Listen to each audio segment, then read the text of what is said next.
congratulations to the winners. Great job. So today, this evening, we'll be talking about AI and the job market. So this is going to be the big question: who will get the job, given the automation, given the huge transformation in technology, and the whole kind of the economical environment? But what kind of question is this? Who will be getting the job in the future? Is this IT question, or some kind of different question? And in fact, it is like a question about economy. And true to our times, me, who is running IT business with some artificial intelligence work, will be talking about economy, the topic economics, the topic I'm not really familiar with. But still, that's probably one of the first insights about the changes in job environment, is that we are not specialists anymore in some certain narrow niche of expertise. We have to know about various things.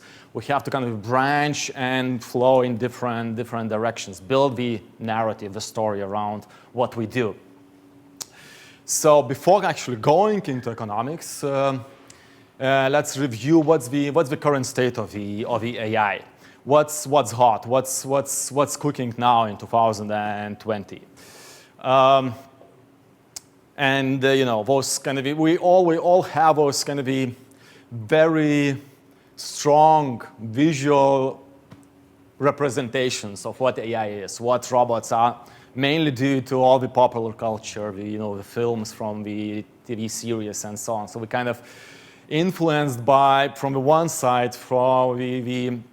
that it will touch our daily lives through jobs, through employment, and from the other side, through all those nice stories about robots coming and changing our lives.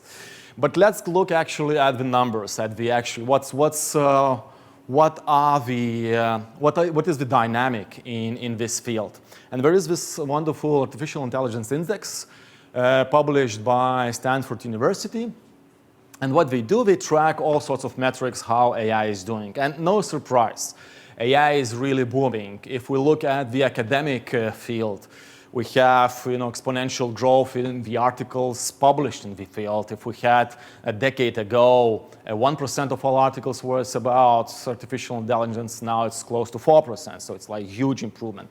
Investment is also, after like slowing down a bit due to the pandemics or whatnot, now it's again growing. If we look at the open source community, the developers, the mind share across the software developers, if we look at the GitHub stars and the growth of the artificial intelligence projects, it's booming. If we look at TensorFlow, which is one of the main libraries for artificial intelligence systems to build them, it's 150,000 stars on GitHub. It's one of the most popular repositories across the board. And if we count other libraries, the numbers are staggering. So the mind share, the developers' mind share is huge, and it's growing. And the good news that it is open source. And I'll get back to this very important point. The last thing in this artificial intelligence index is all sorts of technical evaluations of how precise artificial intelligence is. And it is not surprising nowadays, to see that AI is outperforming humans. So it is better at image recognition. So there are always all kinds of evaluations where humans perform certain tasks, and then it is compared to the machine. And nowadays, machines are doing better at certain things. And here I just chose one of the particular tasks where humans are actually much better, and the growth of AI is not that impressive. But still, if we look at what kind of a task, here we are talking where people are good at 85%, and machines are good only at making correct precision 75%, is this visual common sense reasoning. So this is very complex thing. If we look at this picture, and I'm asked, so who is ordering the pancakes?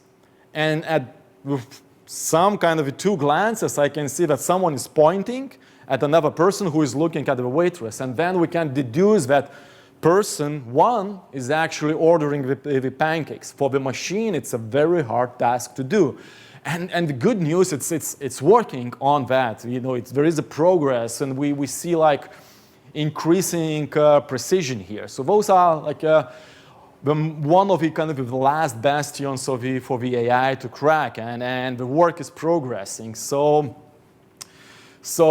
that's kind of the impressive development in the AI community, academic, and so on. And that's also manifested by the future king of Mars, presenting in his Tesla AI conference a few weeks back that Tesla will start building robots, and which can be applied in all sorts of generic situations. So this is like, I don't know, mind-blowing in a way. It's even since, you know, a few years, 5 years back, it was magic what AI was doing. Now it's like even going even further. So that's one in the robotics field. Another thing is, well, we developers, programmers kind of were thinking, okay, well, this is safe. Will never be done. Programming is so complex that machines will never touch it. But here we go. GitHub Copilot with OpenAI created a AI model, which generates code for you. So you start with the initial kind of code of lines of code, and then it finishes the whole program.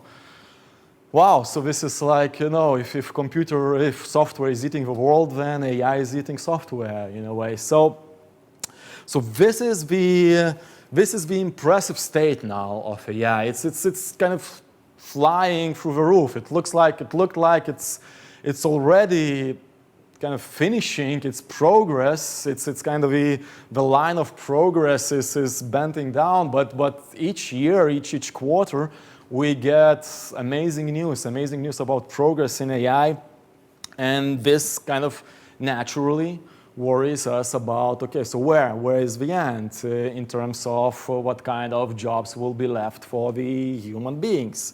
But before kind of turning to that, with this kind of in mind, the impressive state of AI, let's look at, so what is the state of work nowadays? So what is kind of what are we working on? And if we look at the kind of statistics, and we see that given this huge progress in artificial intelligence, in automation in general, the jobs are growing. Okay, we have a dip for the COVID, but still, so it's increasing. So what's happening? Why, in a way, we should be seeing decrease in work, but it is in fact growing. So that's one from one perspective. Another thing is that 30% of all those growing jobs are either now being automated or will be automated in the coming years. So it's not like we are not talking about the future. It is happening now, the reduction of work due to automation. So again, this kind of a bump in work we have now due to statistics, it might be just temporarily kind of a transitional period before we see kind of a full-blown automation. But, okay, so as I mentioned, this is economical topics, and it's kind of, you know, charts and numbers are like a bit boring, so that's kind of enough. But we see the picture, yes, both the job markets and AI is growing. So what kind of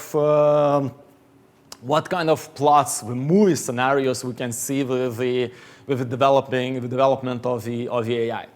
So there are kind of three repeating arguments how this might play out.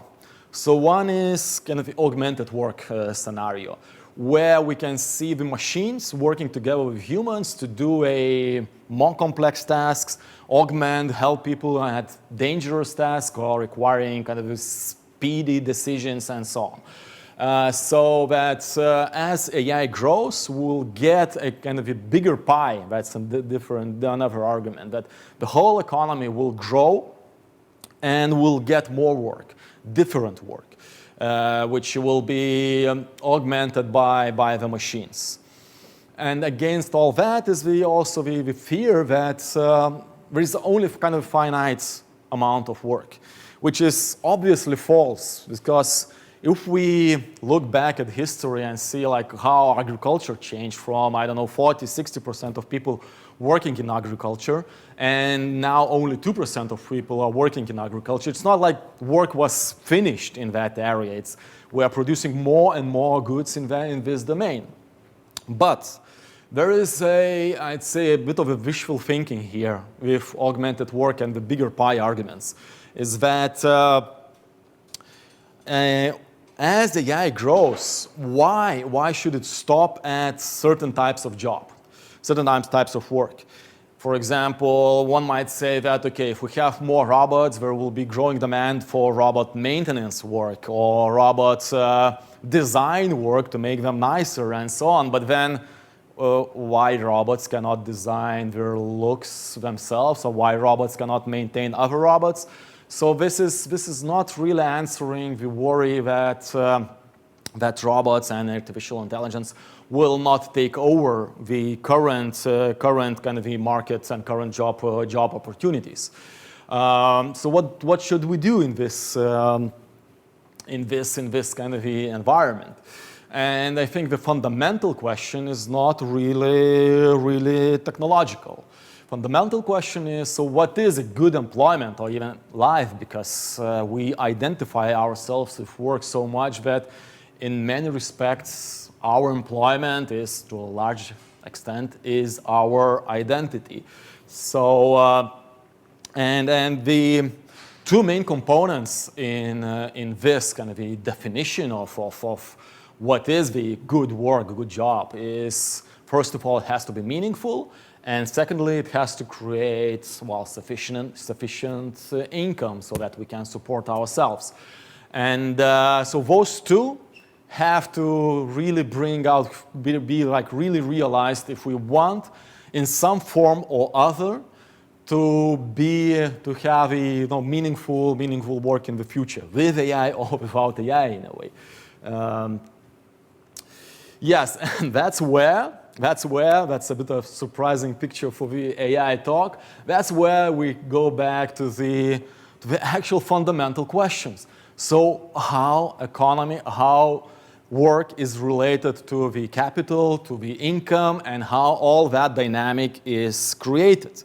And if we are not really kind of going into those questions or the deeper questions than just technology, we are leaving those to the angry bearded men who influence all sorts of totalitarian regimes.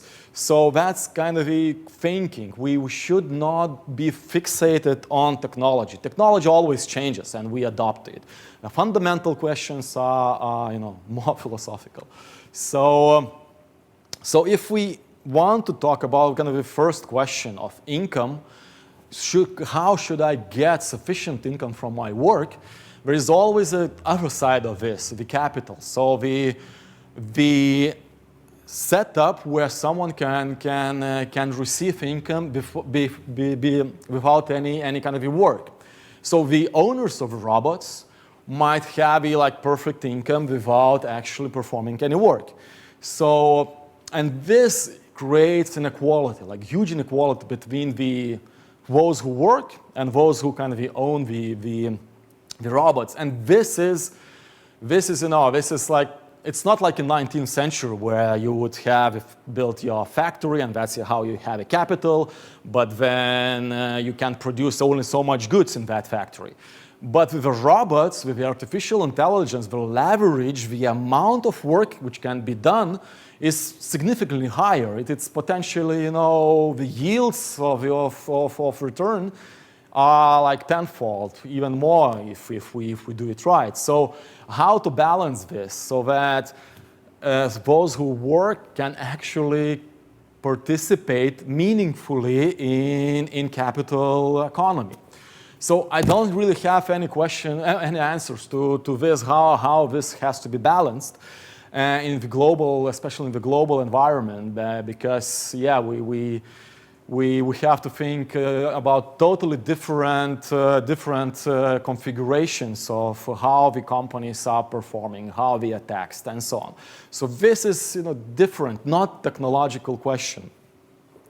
And one of the kind of the paths how we can close the gap between between the potential leverage with robots and what we can do is three things. First of all is of course education. Is that through the education, through knowing, through gaining new skills, we can always adapt and seize new opportunities. Another important thing is that in programming we have this open source movement, so that the essential tools of the creating programs are open source. So in one of the first slides where I was showing the GitHub dynamics for the artificial intelligence libraries, they are all open source. So whatever Tesla Labs or Google have, they have we also have the same. So we can develop our own solutions. So if we are not kind of migrating to the proprietary software, we can use this and build through education, through open source libraries. We can build amazing products and amazing services. And of course, the last thing is institutions, the political institutions to support that. What does that mean? That if, for example, one country develops AI, and there's like a huge amount of wealth created in that country. So how do you close and nobody needs to produce, let's say, in factories in Bangladesh, because everything can be done in a tiny Singapore, let's say, because the production quality and amount is so high. So what will happen with those people? Well, of course, they will migrate somewhere, they will move somewhere. So the global institutions have to be in place if this artificial intelligence and job market situation is to be somehow controlled, that it is not gravitated into huge inequality and disasters in job market. So those are kind of the three main ideas in terms of the income, capital, and the whole kind of the distribution of wealth between the population. But the second thing is that, whatever is the compensation, we have to have meaningful work. We have to know that what we do makes someone happy, basically. And this is balanced with all sorts of, bullshit work, which is work for its own sake, moving papers around, and so on. So this is, again, how to ensure that we are doing always meaningful work. And if we look at the World Happiness Report from United Nations, they publish ranking of countries, and of course, no surprise that Nordic countries are at the top.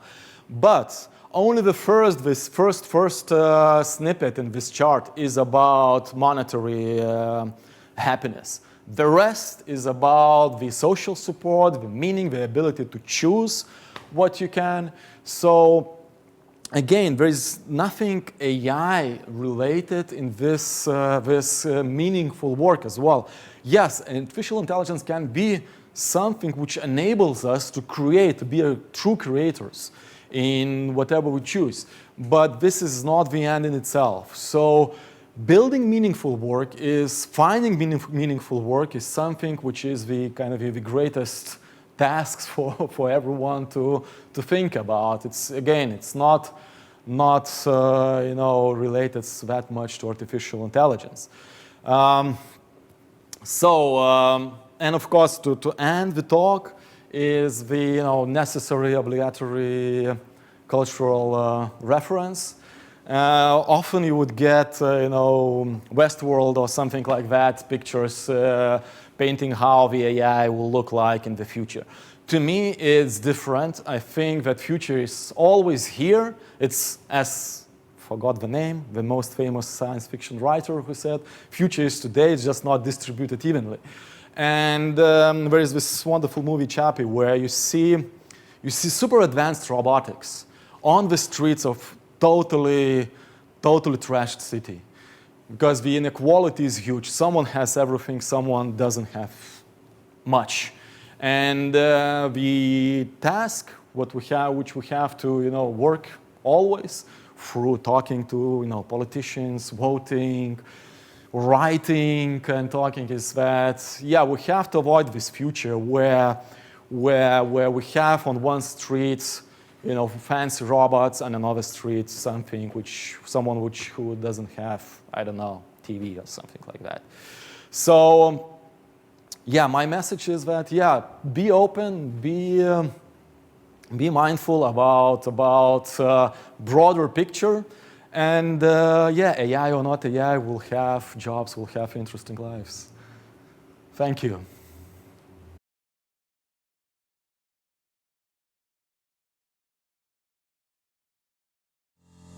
Thank you. Amazing presentation. I have quite some questions. I hope that we get quite geekish here since we have you here. So, okay. So first of all, I've been following AI for at least 5 years, and I'm old enough to see the promises that it gave and some of it didn't keep. For example, you're an expert, let's say, in natural language generation. So I remember 3 or 4 years ago at Google conference, Google I/O, there was a promise that a Google Assistant can, for example, make an order at a restaurant for you, can make a call for you, and the language it uses sounds like real human language. You couldn't see it's a bot. It was 3 years ago. We still don't have it. It sounded amazing. So what happened with a project like this? Yeah, so we still I'm still waiting for self-driving cars because I so hate driving. And well, it was promised 10 years ago. So still we drive the car. Yes, of course. If you kind of Google or go to Hacker News, for example, and enter AI, and the top hits will be all trashing it. Like, just now I remember that football match was ruined because the AI mixed up the ball with the bald referee, and it was. So yeah, it's full of disasters. Of course, it's such a 10 years, yeah. So, but I think again this fundamental I think attitude is scientific attitude. There is nothing special about us. Nothing at all. We are robots, just realized not in silicon, but what's the chemistry?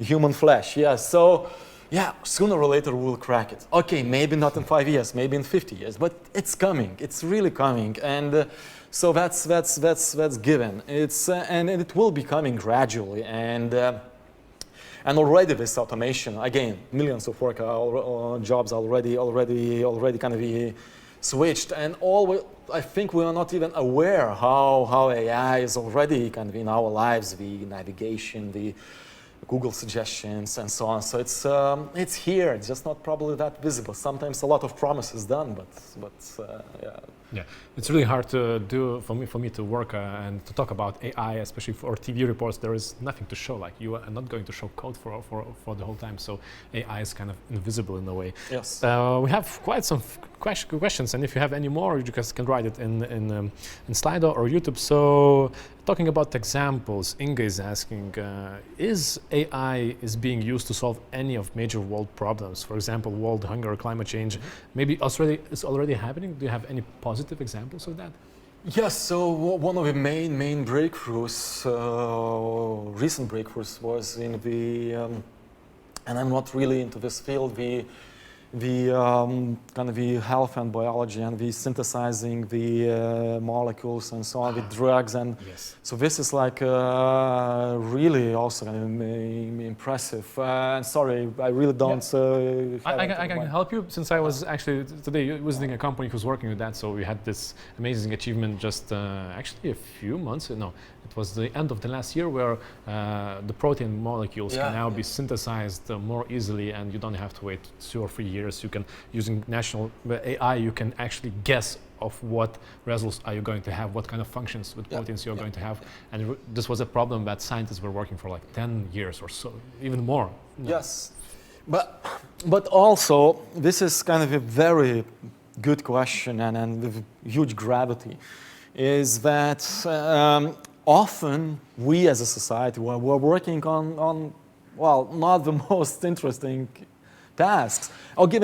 Take even this self-driving car example. What a waste of imagination. Why car? Why not teleportation or something? It doesn't involve 4 wheels. Why? Why? I'm spending so much effort on this. Or again, the amount of money spent on which ads to show you is definitely bigger than the amount of everything spent on cancer or, I don't know, but on climate change. I bet. So why? It's those incentives. That's why I was also hesitant to put or not to put this, the guy in the picture with the economy. I think that economic incentives in the capitalism is not always well aligned with what we should be working on. Okay. So the last question from me and from an anonymous questionnaire. What is your idea of meaningful job, since you were talking about Yeah, that's cool, because I was creating those slides and my kid just passed by and pressed me, so what is the meaningful really? Job for you? It was like, and I was not able actually to answer very well. And he said, so why? Why are you also going and you are not able to answer this? Yes, well, I think meaningful still, what is a meaningful job is creating something new. So on the one hand, we have some magnificent art or something like that, but we don't have to think about this M from the capital M, yes? There are small things which are bigger than us. If I can create something which you genuinely like, that's already my time meaningfully spent. So I really have to see when I'm working on something, I really have to see the happiness, the value I built to someone. So that's probably the meaningful work. Okay, thank you. Do we still have some time with Žygimantas? Yes or no? Just taking care. No, sorry. I wanted to ask you about GPT-3 and some other stuff, but maybe we'll keep it for the next time. So thank you very much again, Žygimantas Medelis. Thank you for sharing us some insights of what's new in AI. Thank you, Žygimantas. Thank you. Yeah, best of luck.